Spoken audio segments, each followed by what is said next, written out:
32ஆம் சங்கீதம் 5ஆம் வசனம். நான் என் அக்கிரமத்தை மறைக்காமல். சங்கீதம் 32ஆம் சங்கீதம் 5ஆம் வசனம். நான் என் அக்கிரமத்தை மறைக்காமல் என் பாவத்தை உமக்கு அறிவித்தேன். என் பாவத்தை உனக்கு அறிவித்தேன். என் மீறுதல்களை கர்த்தருக்கு அறிக்கையிடுவேன் என்றேன். தேவரீர் என் பாவத்தின் தோஷத்தை மன்னித்தீர். தேவரீர் என் பாவத்தின் தோஷத்தை மன்னித்தீர். இந்த வேளையிலே இந்த ஆன்லைன் மூலமாக பார்க்கிற தேவ பிள்ளைகளுக்காகவும் யூடியூப் மூலமாக பார்க்கிற பிள்ளைகளுக்காகவும் டிவி மூலமாய் பார்க்கிற பிள்ளைகளுக்காகவும் இயேசு கிறிஸ்துவின் அன்பான நாமத்தில் என் சோத்திரத்தை உங்களுக்கு தெரிவிக்கிறேன். என் வாழ்த்துக்களை தெரிவிக்கிறேன். கர்த்தர் உங்களை ஆசீர்வதிப்பாராக. கர்த்தர் உங்களுக்கு கிருபை தருவாராக. இன்றைக்கு நேரடியாக தேவ செய்தியை கொடுப்பதற்காக நான் ஆயத்தத்தோடு இருக்கிறேன். கர்த்தரை பார்க்கும் பொழுதே உங்கள் பாவத்தின் தோஷத்தை மன்னிப்பார் அல்ல, இன்றைக்கு கர்த்தர் மன்னித்து விட்டார். நம் மீது இருக்கிற எல்லா பாவத்தின் தோஷத்தை மன்னித்தபடினால்தான் இன்னைக்கு விடுதலையோடு சபைக்கு வந்து உட்கார்ந்து கொண்டிருக்கிறார். அவருடைய கோபம் மாத்திரம் பற்றி எரிந்திருக்குமானால் இந்த வருஷம் பூரா போயிருக்கும். அவருடைய இரக்கத்தின் நிமித்தம், கிருபை நிமித்தம் இன்றைக்கு என் பாவத்தின் தோஷத்தை மன்னித்தீ. கேட்கிற அருமையான தேவ பிள்ளைகளே, உங்கள் வீடுகளிலே நீங்கள் ஆராதனை செய்தீர்கள். உங்கள் வீட்டிலே இருந்த அந்த பாவத்தின் தோஷத்தையும் கர்த்தர் மாற்றிவிட்டார். உங்கள் வீட்டிலே இருந்த சாபத்தையும் கர்த்தர் மாற்றிவிட்டார். நீங்கள் ஆராதித்தது நிமித்தமாக உங்கள் வீடெல்லாம் சுத்திகரிக்கப்பட்டீர்கள். நீங்க நம்புறீங்களா? ஆராதித்த வீடுகள் எல்லாம் கர்த்தர் நம்முடைய ஆலயமாகி வீட்டாரின் சரீரத்தையும் அவர் சுத்திகரித்திருக்கிறார். இன்றைக்கு உலகத்தார் சொல்லுவார்கள், அவருக்கு நாகதோஷம் இருக்கிறது, இந்த தோஷம் என்னென்ன தோஷமோ சொல்லுவார்கள். ஆனால் வேதத்திலேயே என் தோஷத்தை மன்னித்தீர், என் தோஷத்தை நீ மன்னித்தீர் என்று இது போடப்பட்டிருக்கும் பொழுது, இது இந்த வார்த்தை எனக்கு கிடைத்த மாத்திரத்திலே என் தேவரீ என் தோஷத்தை, பாவத்தின் தோஷத்தை, எப்படிப்பட்ட தோஷத்தை கர்த்தர் மன்னித்தார். அந்த மன்னிப்பு யாருக்கு அந்த மன்னிப்பை தேவன் கொடுத்தார்?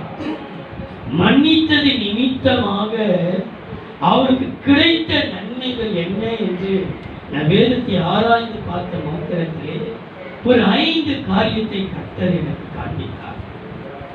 அந்த 5 காரியத்தை நான் உங்களுக்கு சொல்லி முடிக்கப் போகிறேன். கர்த்தர் இந்த பேசுவதை கர்த்தர் கிருபை தருவாராக.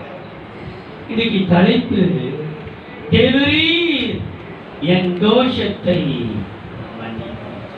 தோஷம், தோஷம் என்றால் நம்மை பிடித்திருக்கிற என்ன ஒரு பீடம், ஒரு சனியை பிடிச்சிருச்சுப்பா, 7 மாச சனி இருக்குதுன்னு சொல்லுவாங்க. சில பேர் சனி பிடிச்சிருக்காது இருக்குது என்னமோ சொல்றாங்க. ஆனால் வேதம் சொல்கிறது என் தோஷத்தை மன்னித்து விட்டேன். ஆகினால் இந்த நாள் முதல் கொண்டு உன்னை ஆட்டி படைத்த எல்லா தோஷத்தை கர்த்தர் அழித்து நிர்வாகி விட்டார். நீங்கள் விடுதலையோடு புறப்பட்டுக் கொண்டிருக்கிறீர்கள். நீங்கள் தொட்ட காரியம் எல்லாம் கர்த்தர் ஜெயமாய் மாற்றினார். இதுவரைக்கும் தடைப்பட்டது, இதுவரைக்கும் நஷ்டப்பட்டது, இதுவரைக்கும் கேவலப்பட்டீர்கள், அவமானப்பட்டீர்கள். இந்த நாள் செப்டம்பர் மாதம் 6ஆம் தேதி 2020 தோஷத்தை எல்லாம் கர்த்தர் மாற்றி விட்டார், மறந்து விட்டார், கடலின் ஆழத்தில் போட்டு விட்டார். நீங்கள் மகிழ்ந்து கைகூறுங்கள். கர்த்தர் நமக்காக பெரிய காரியத்தை செய்ய வேண்டும்.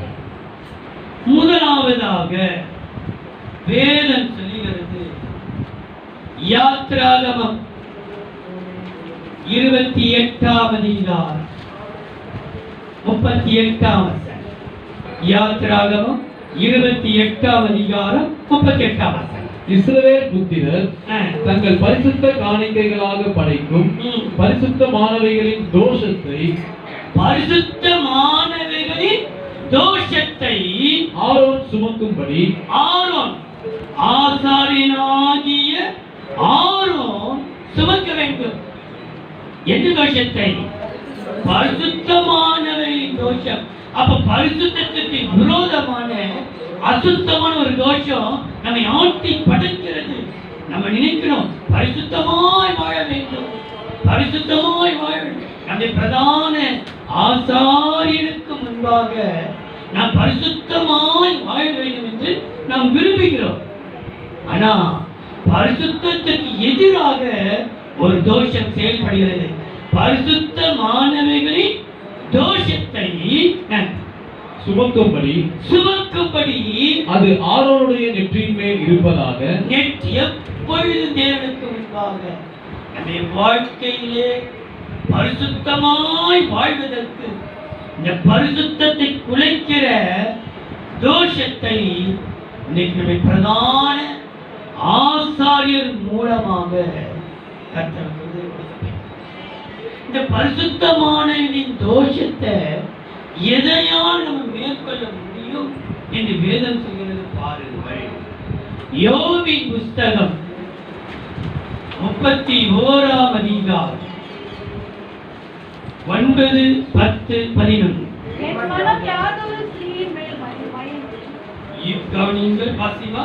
என் மனம் யாதொரு ஸ்திரீயின் மேல் மயங்கி அயலானுடைய வாசலை நான் எட்டி பார்த்தது உண்டானால் அப்போது என் மனைவி வேறொருவருக்கு மார்பை பாராக வேற்று மனிதர் அவன் மேல் சாய்வார்கள். யோபின் புஸ்தகம் 31ஆம் அதிகாரம் 9, 10, 11. என் மனம் யாதொரு ஸ்திரீயின் மேல் மயங்கி அயலானுடைய வாசலை நான் எட்டி பார்த்தது உண்டானால், மற்றவருடைய வாசலை எட்டி பார்த்தது உண்டானால், அப்பொழுது என் மனைவி வேறொருவனுக்கு மாவரைப்பாளாக வேற்று மனிதர் அவன் மேல் சாய்வார்களாக. அது தோஷம். அது தோஷம். இந்த வசனம் உங்களுக்கு புரியுதா? உனக்கு என்று கொடுக்கப்பட்ட மனைவி, உனக்கு என்று கொடுக்கப்பட்ட கணவன், உனக்கு என்று கொடுக்கப்பட்ட இந்த சம்பந்தத்தை தவிர வேறு யாரையாவது நினைப்பாயானால், வேறு யாரையாவது நீ யோசிப்பாயானால், வேறு யாரையாவது நினைப்பாயானால், அதுவே ஒரு பரிசுத்தமானவர்களின் தோஷம். இந்த தோஷத்தை கர்த்தர் இன்றைக்கு உனக்கும் எனக்கும் சபையாருக்கும் கர்த்தர் நினைப்பாராக. இந்த தோஷத்தை எதினாலே நிவர்த்தி செய்ய முடியும் என்று ஆண்டவராக இயேசு சொல்கிறார் பாருங்கள். யோவான் எழுதின சுவிசேஷம் 17ஆம் அதிகாரம் 17, 18, 19. உம்முடைய சத்தியத்தினாலே. யோவான் 17ஆம் அதிகாரம் 17, 18, 19. உம்முடைய சத்தியத்தினாலே அவர்களை பரிசுத்தமாக்கும். சத்தியத்தினாலே பரிசுத்தமாக்கும். உம்முடைய வசனமே சத்தியம். உம்முடைய வசனமே வசனம்தான் சத்தியம். நீர் என்னை உலகத்தில் அனுப்பினது போல, நீர் உலகத்திலே அனுப்பினது போல நானும் அவர்களை உலகத்திலே அனுப்புகிறேன். அவர்களும் சத்தியத்தினாலே பரிசுத்தமாக்கப்பட்டவர்களாகும்படி. பரிசுத்த சத்தியத்தினாலே பரிசுத்தமாக்கப்பட்டவர்களாகும்படி அவர்களுக்காக நான் என்னைத்தானே பரிசுத்தமாக்குகிறேன். அவர் உனக்காக அவர் தனி பரிசுத்தமாக்கிக் கொள்கிறாராம். நீ பரிசுத்தமோடு வாழ முடியல. ஆனா கர்த்தர் சத்தியம் என்கிற வசனத்தை உனக்கு கொடுத்து விட்டு அவர் தனி பரிசுத்தமாக்கிக் கொள்கிறார். ஆகையால் திரும்ப ஒரு விசை எருசலேம் ஜெபசபை மக்களை பார்த்து, அருமையான வாலிப பிள்ளைகளை பார்த்து, வாலிப கன்னிகளை பார்த்து, நான் தயவாய் கேட்கிற அன்பாய் ஒரு முறையாக இந்த வேதத்தை வாசித்து முடிக்கும்படி நான் கேட்டுக்கொள்கிறேன். அன்பான தேவ பிள்ளைகளே, அடிக்கடி நான் உங்களை கேட்கிறேன், நீங்க இன்னும் கீழ்ப்படியாமலே இருக்கிறீர்கள். ஒரு முறை ஆகிலும் இந்த வேதத்தை நீ வாசித்தாயா? என்று உன்னை கேட்பேனானால் நீ இல்லை இல்லை இல்லை என்று தொடர்ந்து வருஷமே முடித்து விடுவார். ஆனால் இன்னைக்கு ஆண்டவருடைய நாமத்திலே சொல்கிறேன், இந்த பரிசுத்தத்தின் தோஷத்தை உன்னை விட்டு விலக்குவதற்கு ஒரே ஒரு வழி, சத்தியமாகிற வசனம் உன் தோஷத்தை நீக்கும்.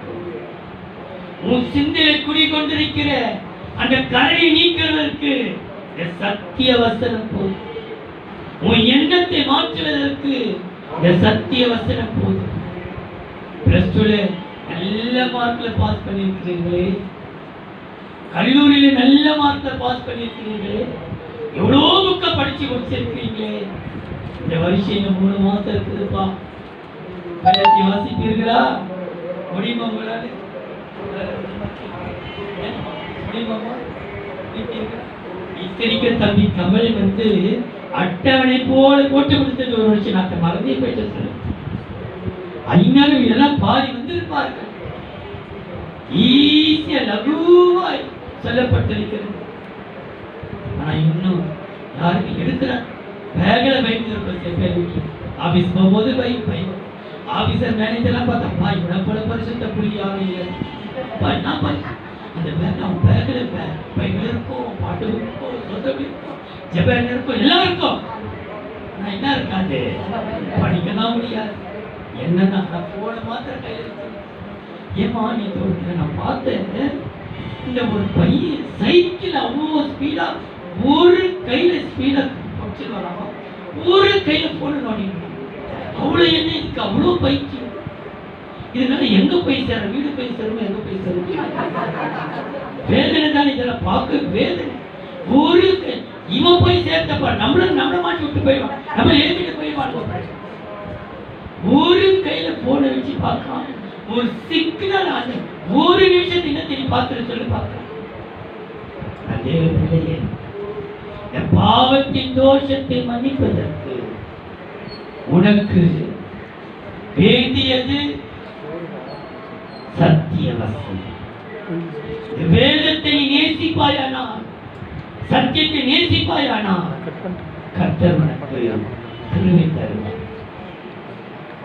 பரிசுத்தமானவரின் தோஷத்தை சத்திய வசனத்தினாலே மேற்கொள்ள முடியும். அசுத்தமானதை உன்னை ஆட்டி படைக்கிற எல்லா பரிசுத்தமானதை கெடுக்கிற தோஷத்தை எதினாலே மேற்கொள்ள முடியும்? சத்திய வசனத்தினால். வேத வசனத்தை தியானிங்கள், கர்த்தர் கிருபை தருவாராம். இரண்டாவதா யோபின் லேவியராகமம், மன்னிக்கலாம், லேவியராகமம் 14ஆம் அதிகாரம் 52, 53. லேவியராகமம் 14ஆம் அதிகாரம் 52, 53.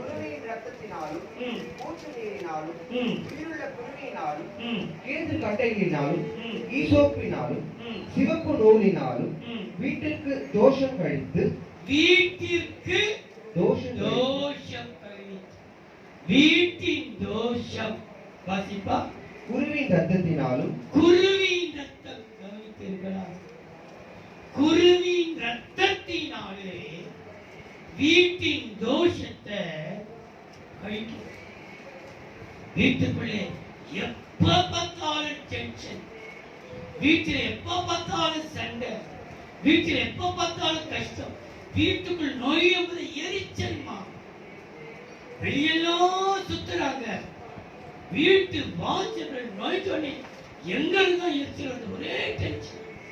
மனைவி பார்த்தா எரிச்சல், புருஷனை பார்த்தா எரிச்சல், பிள்ளைகளை பார்த்தா எரிச்சல், பிள்ளைகள் ஒவ்வொருத்தரும் பார்த்தாலும் எரிச்சல் மேல எரிச்சல்.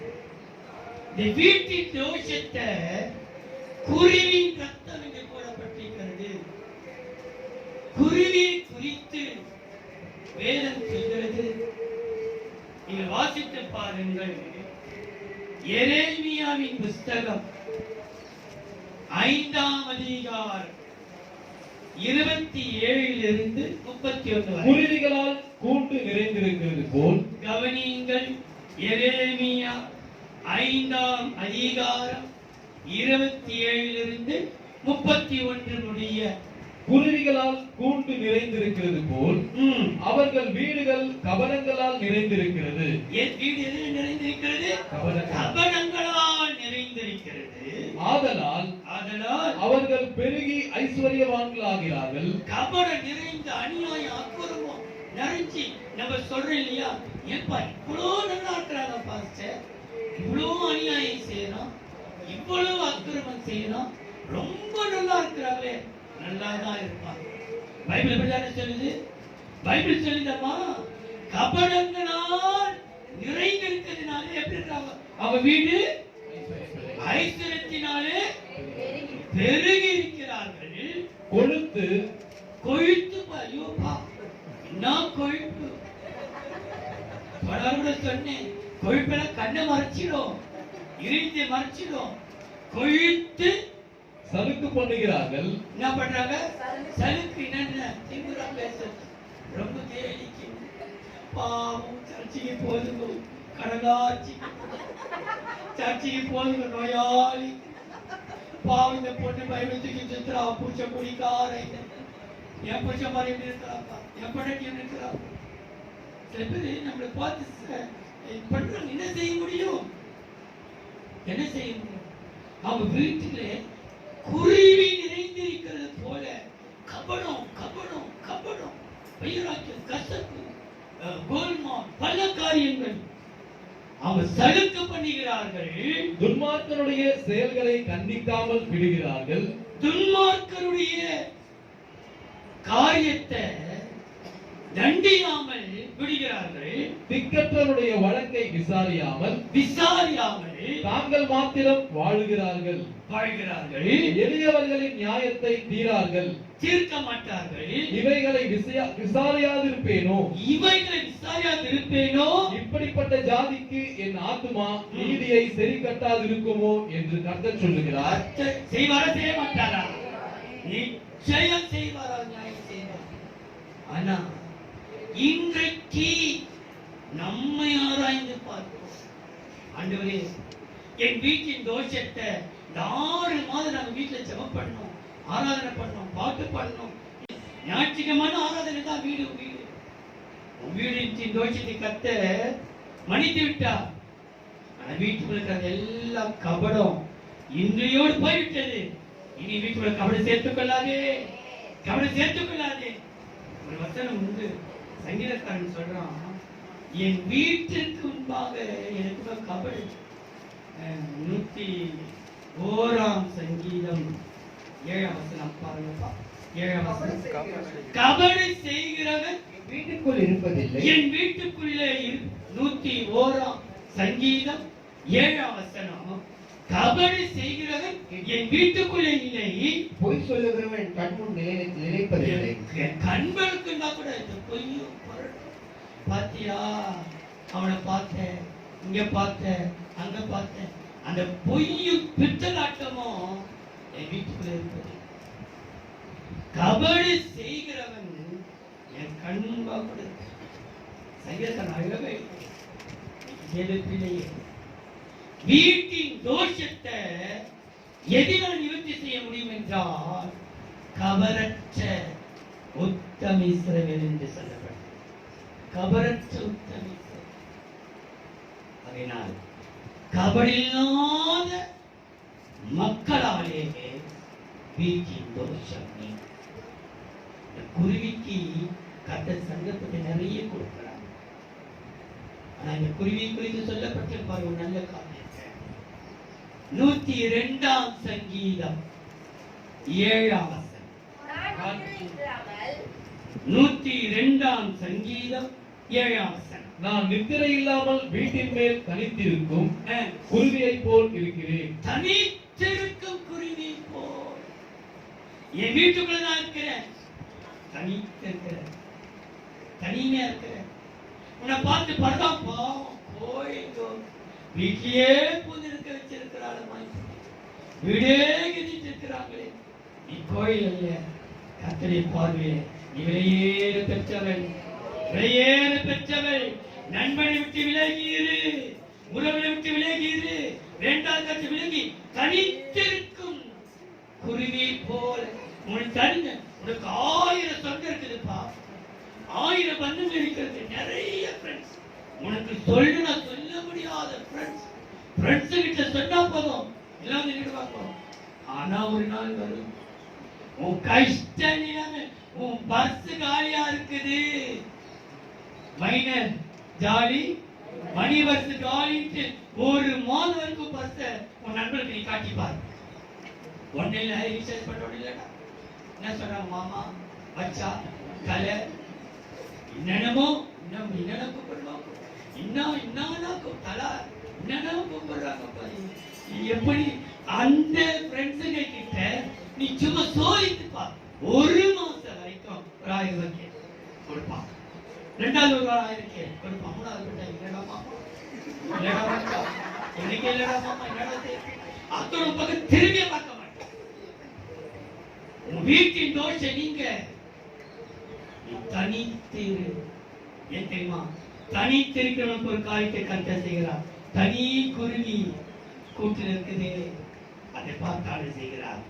84ஆம் சங்கீதம் 3ஆம் வசனம். என் ராஜாவும் 84ஆம் சங்கீதம் 3ஆம் வசனம். என் ராஜாவும் என் தேவனுமாகிய சேனைகளின் கர்த்தாவே உம்முடைய பீடங்கள் அண்டையில் எங்கே உம்முடைய வீடுகள் அண்டையில் அடைக்கலான் குருவிக்கு வீடும் தகைவிலான் குருவிக்கு தன் குஞ்சுகளை வைக்கும் கூடும் கிடைத்தது. எங்கே கிடைச்சதாம்? கர்த்தருடைய உன்னதமான பீடத்திலே. சாதாரண இடத்திலே கர்த்தர் கொடுக்கலாம். அவனுக்கு தனித்து பிரித்தெடுக்கப்பட்ட வாழ்க்கை வாயனுக்கு கர்த்தருடைய பீடத்துக்கு தெளிச்சிட்டார். இன்னைக்கு சில பேர் இதனுடைய அருமையான தெரியாம காணப்படுறாங்க. இந்த பிள்ளைகளுக்கெல்லாம் தருணம் கொடுத்து, உங்களுக்கு நல்ல ஒரு உற்சாகத்தை கொடுத்து, திருப்பந்தியை கொடுப்பதற்கு கப்பு கொடுத்து, காணி கெடுக்க வைத்து, உங்களை ஊழியத்தில் பாட வைத்து, இதெல்லாம் உங்களுக்கு அது பெருசா தெரியல. இதுக்கெல்லாம் தவம் இருந்த நாட்கள், நானெல்லாம் தவம் இருந்தேன். என் கடை தெரிந்து கொடுக்க கிடைக்காதா? நான் பகிர்ந்து கொடுக்க முடியாதா? ஒரு நானா காணிக்க போய் கொடுக்க மாட்டாளா? எடுப்பது தவம் இருந்த நாட்கள் உண்டு. சாக்கியமான பாக்கி இன்னைக்கு அதனுடைய அருமை தெரியாம எப்படியோ வாழ்ந்து கொடுக்கிற மக்கள் உண்டு. அதே இன்னைக்கு கர்த்தர் உனக்காகவே சொல்கிறார், உன் வீட்டின் தோஷத்தை தவறற்ற உனக்கு அல்லது தனித்து வாழ்கிறவர்களுக்கு வீட்டின் தோஷம் நீங்கும். 3வது எண்ணாகமம் 5ஆம் அதிகாரம் 19ஆம் வசனம். பின்பு ஆசாரியன் எண்ணாகமம் 5ஆம் அதிகாரம் 19ஆம் வசனம். பின்பு ஆசாரியன் அவளை ஆணையிடுவித்து, ஒருவனும் உன்னோடே சயனியாமலும் உன் புருஷனுக்கு உட்பட்டிருக்கிற நீ தீட்டுப்படத்தக்கதாய் பிறமுகம் பாராமலும் இருந்தால் சாவகாரமான இந்த கசப்பான ஜலத்தின் தோஷத்துக்கு நீங்களாயிருப்பாய். சாபமாகிய தோஷத்துக்கு நீங்கள் சாபம் என்கிற தோஷம், பரிசுத்த குலைச்சல் என்கிற தோஷத்தை சத்திய வசனத்தினாலே மேற்கொள்ளலாம். வீட்டின் தோஷத்தை கபடமில்லாமல் தனித்திருக்கும் போது மேற்கொள்ளலாம். சாபத்தின் தோஷத்தை இவ்வளவு சாபமா இருக்கு பாஸ்டர், இவ்வளவு சம்பாதிக்கிற பாஸ்டர், கையில தங்கமே இல்லை, இன்னைக்கு நான் கடன்காரனா தான் இருக்கேன், என் பணம் எவ்வளவு நஷ்டம், எவ்வளவு கையில பணமே சாபம். ஒரு பொருள் வாங்கி ஆசையா சேர்த்து ஒரு 2 கிராம் வாங்கி காதல்பட்டாங்க, 2 நாள் மறுபடியும் போயிட்டாங்க. சாபமா இருக்குது. இந்த சாபத்தின் தோஷத்தை எதினாலே நீக்க முடியும்? வசனம் சொல்கிறது பாருங்க. உபாகமம் 7ஆம் அதிகாரம் 25-26. நம்முடைய தேவனாகிய கர்த்தர் நமக்கு வீட்டு கட்டளை இட்டபடி அவர்கள் தேவர்களின் விக்கிரகங்களை உபாகமம் 7ஆம் அதிகாரம் 25, 26. அவர்கள் தேவர்களின் விக்கிரகங்களை ம், அக்கினியினால் சுட்டரிக்க கடவாய். ம். நீ அவைகளால் சிக்கிக்கொள்ளாதபடிக்கு சிக்கிக் கொள்ளாதபடிக்கு அவைகளில் இருக்கிற வெள்ளியையும் வெள்ளியையும் பொன்னையும் பொன்னையும் இச்சியாமலும் ம், அதை எடுத்துக்கொள்ளாமலும் இருப்பாயாக. ம். அவைகள் உன் தேவனாகிய கர்த்தருக்கு அருவருப்பானவைகள். அருவருப்பானவைகள். அவைகளைப் போல ம். நீ சாபத்துக்குள்ளாகாதபடிக்கு நீ சாபத்துக்குள்ளாகாதபடிக்கு அருவருப்பானதை உன் வீட்டிலே கொண்டு போவாயாக. ம், அதை சீ என்று வெறுத்து முற்றிலும் அருவருக்க கடவாய். ம். அது சாபத்திற்குள்ளானது. சாபத்திற்குள்ளானது. சில பேருடைய எண்ணங்கள், சில பேர் அப்படியே அது ஒரு பெரிய விக்கிறாங்க.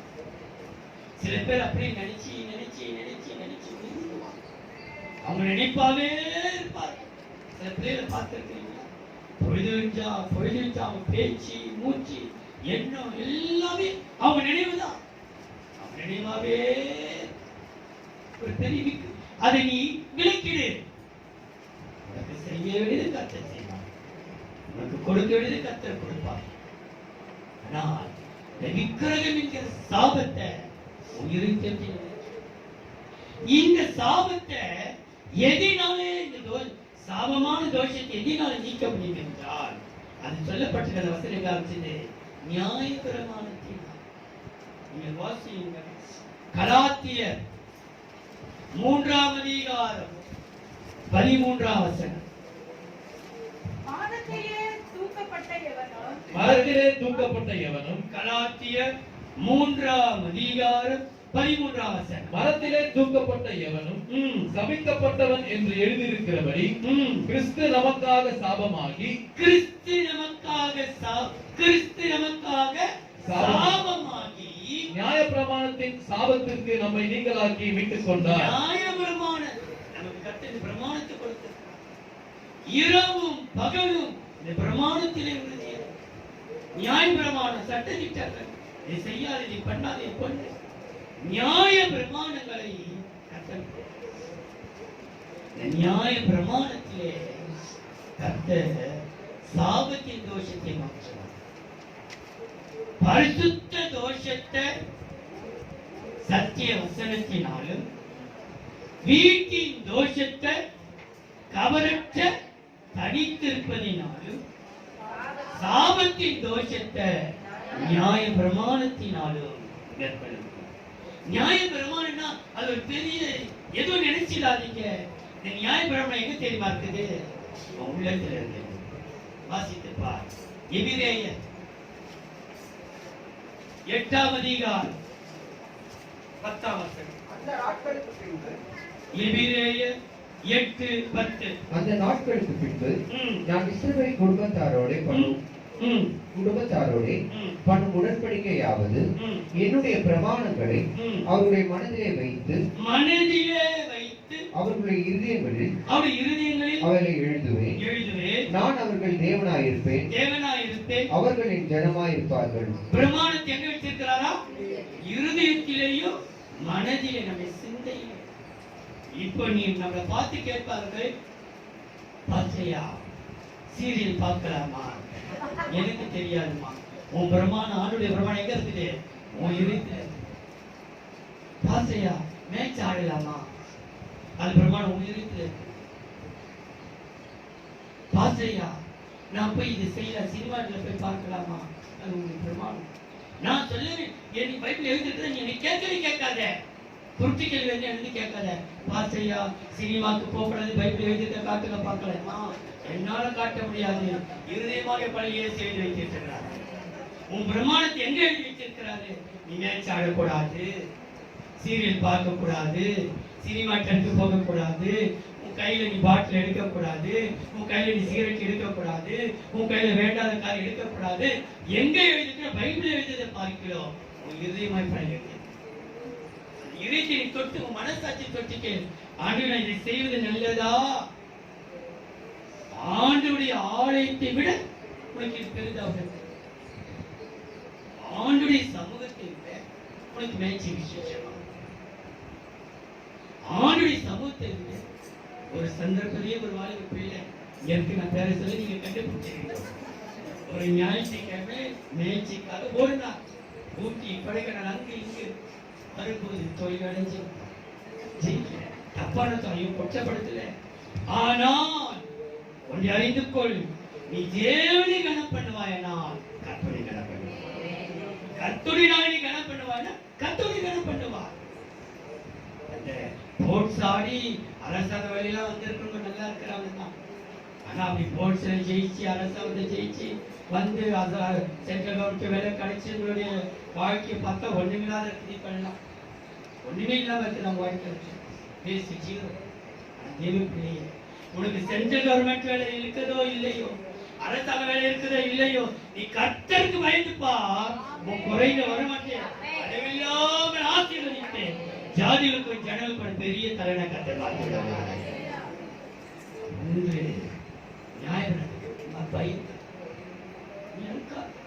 உனக்கென்று கொடுக்கப்பட்ட தருணத்தை விட்டு விடாதே. போதும், இதுவரைக்கும் எவ்வளவு ஆடுறது போதும், பாடுறது போதும், எல்லாம் செய்தது போதும். கர்த்தரை கரண்டு பொன்னம்மா சன்னியாசி என்ற ஒரு அம்மா 87 வயசு வரைக்கும் இருந்து அவங்க ஒரு பாட்டு பண்ணாங்க. பழைய பாட்டு 9 கனிகள் ஆவிக்கு அது ஒரு பாடு தேடி கண்டுபிடிச்ச இங்கே வயசா இருந்துச்சு. அந்த பாட்டு அவங்க தான், இந்த வயசானவங்க தான் அவங்க பாடினாங்க. 9 பாட்டு ஆவின் கனி. அது கண்ணுக்கு காணும் பூவும் அல்ல, இந்த மண்ணில் முளைக்கும் பூவும் அல்ல, மாந்தர் அணி தலைக்கிற பூவும் அல்ல, அது அன்பு சந்தோஷம். 9 பாட்டு அது ஒரு சரணம் உண்டு. தோஷம் அல்ல போடப்பட்டு பாருங்க. ஜாதி விலகி வரும் தோஷம் அல்ல, அது சாத்தானம் உண்டாகும் தோஷமல்ல, அது மக்களால் உண்டாகும் தோஷமல்ல, அது சந்தோஷ கண்ணுக்கு காணும் பூவுமல்ல, இந்த மண்ணில் முளைத்தொங்கும் பூவுமல்ல, இந்த மாந்தர்கள் அணியும் பூவுமல்ல, அது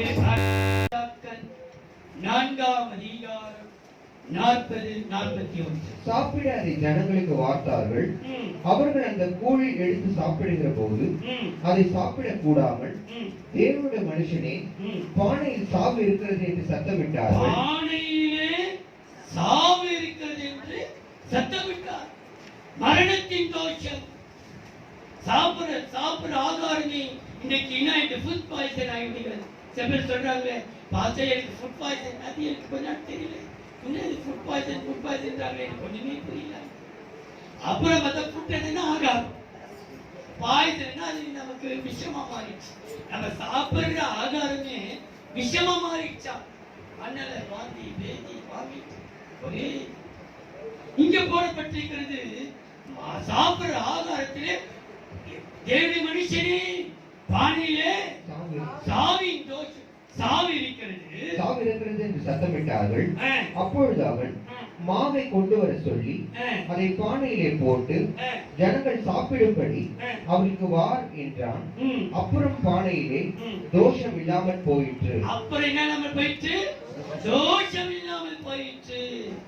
தோஷம் இல்லாமல். நான் சொல்ற ஒவ்வொரு வசனத்திலேயும் பரிசுத்தமானவரின் தோஷம், வீட்டின் தோஷம், சாபத்தின் தோஷம், மரணத்தின் இந்த ஆண்டுடைய கிருபையினால மரணம் நம்ம வாசல் கிட்ட வந்ததுமா.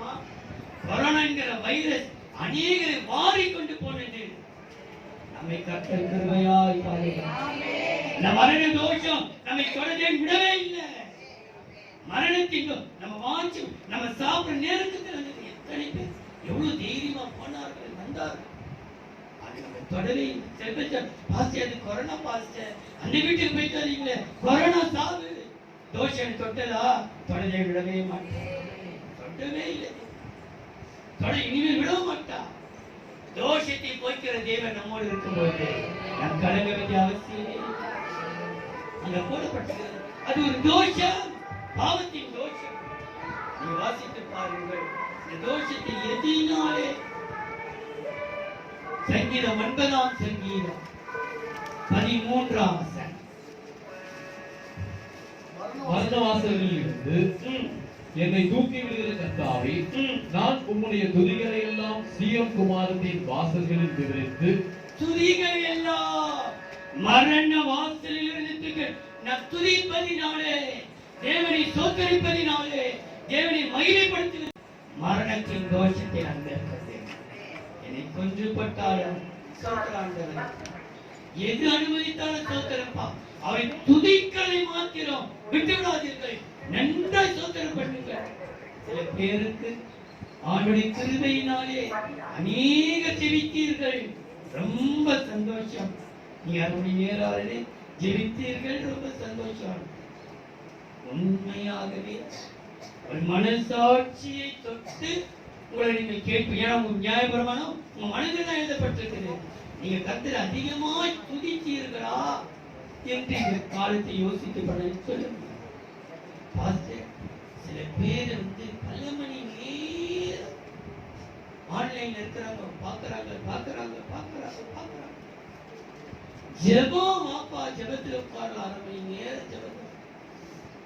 அவசரமா ஒரு டைம் போயிட்டு வந்துருக்கலாம்.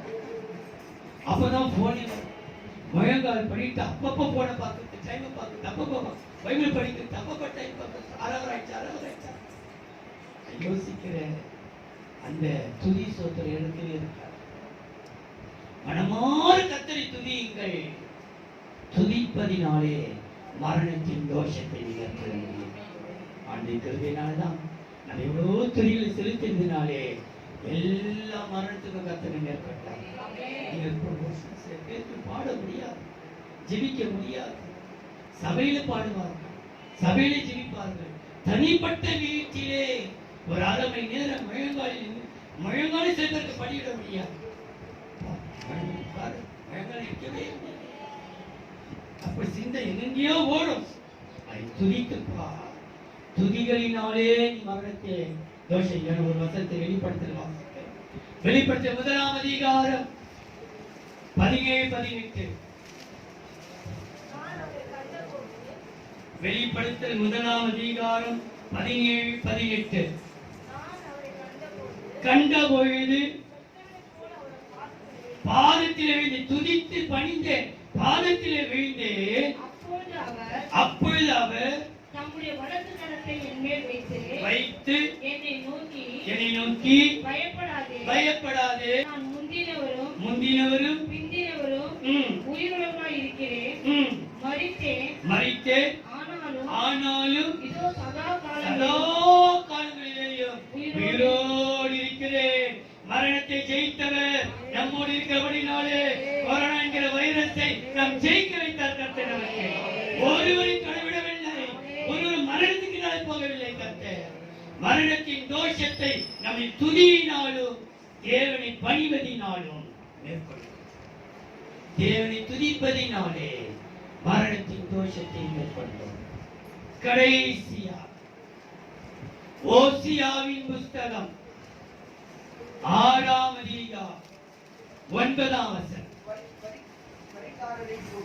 ஓசியா 6ஆம் அதிகாரம் 9ஆம் வசனம். பரிகாரரின் கூட்டங்கள் ஒருவருக்கு காத்திருக்கிறது போல சீகேமுக்கு போகிற வழியிலே கொலை செய்கிற ஆசாரியர் கூட்டம் காத்திருக்கிறது. தோஷமான காரியங்களே செய்கிறார்கள். தோஷமான காரியத்திலே தோஷம், தோஷமான காரியம். உன் காரியம் எல்லாம் தடை.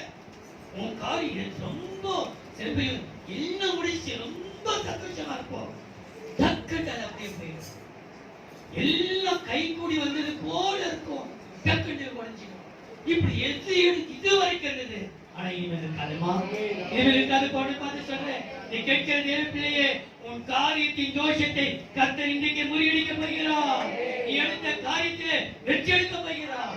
நீ எடுத்த காரியம் மாபெரும் காரியம். அது ஏன்னா நீ நெருப்பில் நிற்கிற.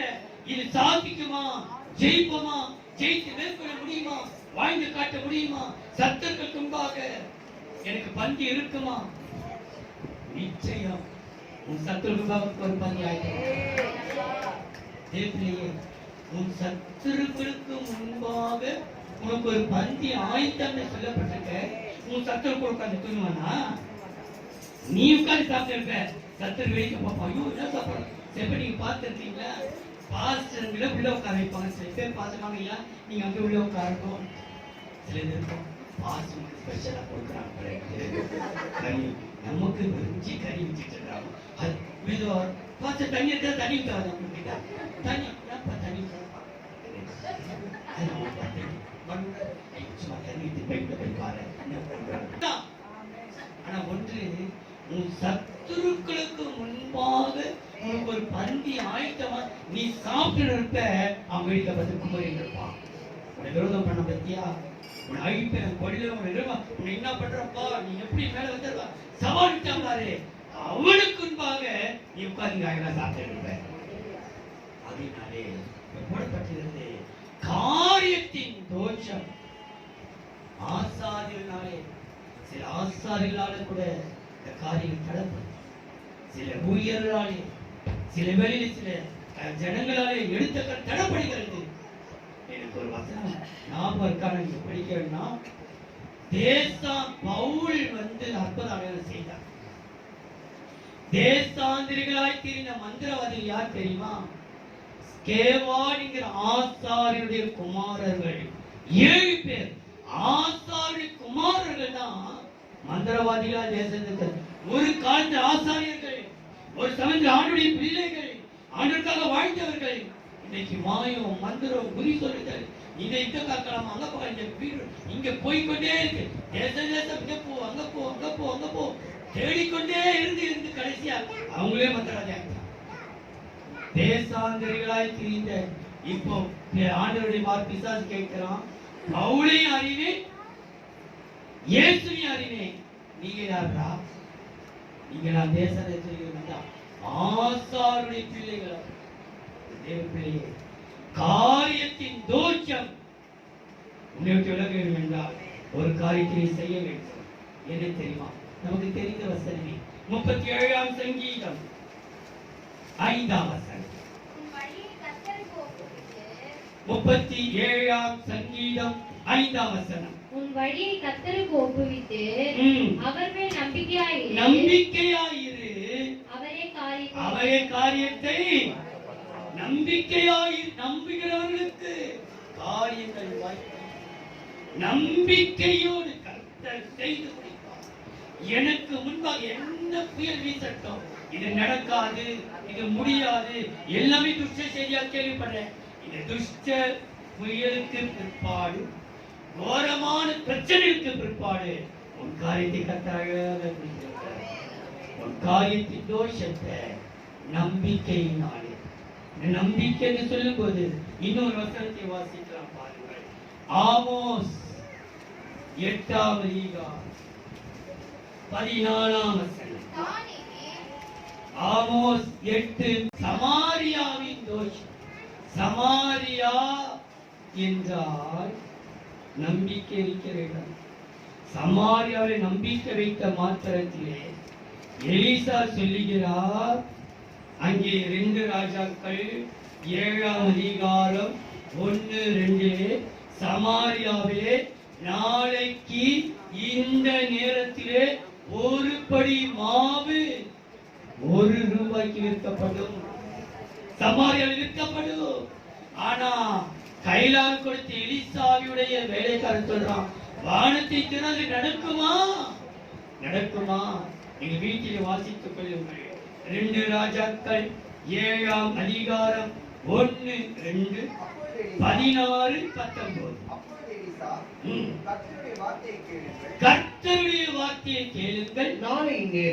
நாளை இந்நேரத்தில் சமாரியாவின் வாசலிலே, சமாரியா என்கிற தோஷம், நம்பிக்கை இல்லாத இடத்திலே சமாரியாவின் தோஷத்தை நீக்க நம்பிக்கை. சமாரியாவின் வாசலிலே ஒரு மரக்கால் கோதுமை மா 1 சேக்கலுக்கும் 2 மரக்கால் வார்கோதுமை 1 சேக்கலுக்கும் விற்கப்படும் என்று கர்த்தர் சொல்லுகிறார் என்றார். அப்பொழுது ராஜாவுக்கு கைலாக கொடுத்த பிரதானி ஒருவன் தேவனுடைய மனுஷனுக்கு பிரதியுத்தரமாக, இதோ கர்த்தர் வானத்திலே மதகுகளை உண்டாக்கினாலும் இப்படி நடக்குமா என்றான். நடக்குமா? நடக்குமா? உனக்கு ஏமா உனக்கு கல்யாணம் நடந்துடுமா? உனக்கு கல்யாணம் நடந்துடுமா? வீடு கட்டிடுவியா? முடிஞ்சிடுமா? நீ பெரிய ஆள் ஆயிடுவியா? ப்ரொமோஷன் கிடைச்சிடுமா? கேள்வி கேட்கிறாங்க. என்ன சொல்ற? என்னால் முடியாது, என் தேவனால் எல்லாம். என் காரியத்தின் தோஷத்தை கர்த்தருக்கு மாற்றிவிட்டு தேவரீர் என் தோஷத்தை மன்னிப்பார் அல்ல, இன்னைக்கு கர்த்தர் மன்னித்து விட்டார். தோஷத்தை மன்னித்து விட்டு என் காரியம் எல்லாம் ஜெயமாய் முடிய போகிறது. எதினாலே காரியத்தின் தோஷம் நீங்கும்? நம்பிக்கையினாலே. முடிக்கிற 5 காரியத்தை சொல்லி பரிசுத்தமானவின் தோஷத்தை சத்திய வசனத்தினாலே மேற்கொள்ள முடியும். வீட்டின் தோஷத்தை கபடில்லாமல் தனித்திருக்கும் பொழுது மேற்கொள்ள முடியும். சாபத்தின் தோஷத்தை நியாயபிரமாணத்தினால். நியாயபிரமாணம் என்றால் எங்க இருக்கு? நியாயபிரமாணம் உன் இதயத்தில் இருக்கிறது, மறந்துடாதே. நீ யாரையும் பாஸ்டர்கிட்டே நீ கேட்க கூடாது. பாஸ்டர்யா, நாங்க போனோம், அந்த பொங்கல் வச்சாங்க, பொங்கல் கடை படிச்சு சாப்பிடலாமா? எனக்கு தெரியாது. உன் இறுதி என்ன சொல்லுச்சு? என்ன கேள்வி கேட்டா பாஸ்டர் தான் சொன்னார் சாப்பிடலாம்னு சொல்லிட்டாருமா, பாஸ்டர் சொன்னார் கல்யாணம் பண்ணிக்க சொல்லிட்டாரு. நான் சொல்ல மாட்டேன். உன் இறுதி பிரமாணம் உன் இருதயத்தில் இருக்குது, அது சொல்ல. 4வது மரணத்தின் தோஷம் துதியினாலே. காரியத்தின் தோஷம் துதியினாலே. நான் தானியேலை பார்க்கிற பிள்ளைகளுக்காக ஒரு ஜெபிக்கிறேன். அன்பின் தெய்வமே, மனன்றியோடு ஸ்தோத்திரிக்கிறோம். தேவரீர் என் தோஷத்தை மன்னித்தி அந்த நம்பிக்கையோடு புறப்பட்டு போகிறோம். கர்த்தாவே, மரணத்தின் தோஷத்தை கூட நீ மன்னித்து விட்டீரையா. இனி கொரோனா என்கிற வைரஸை எங்கள் தேசத்தை விட்டு நீ விலக்கி விட்டீர். நம்புகிறோம் கர்த்தாவே. நீ பார்க்கிற ஒவ்வொரு பிள்ளைகளையும் பேர் பேராக, தனித்தனியாக, குடும்பமாக ஆசீர்வதிப்பீராக. பெரிய காரியத்தை செய்வீராக. இயேசுவின் நாமத்தில் பிதாவே.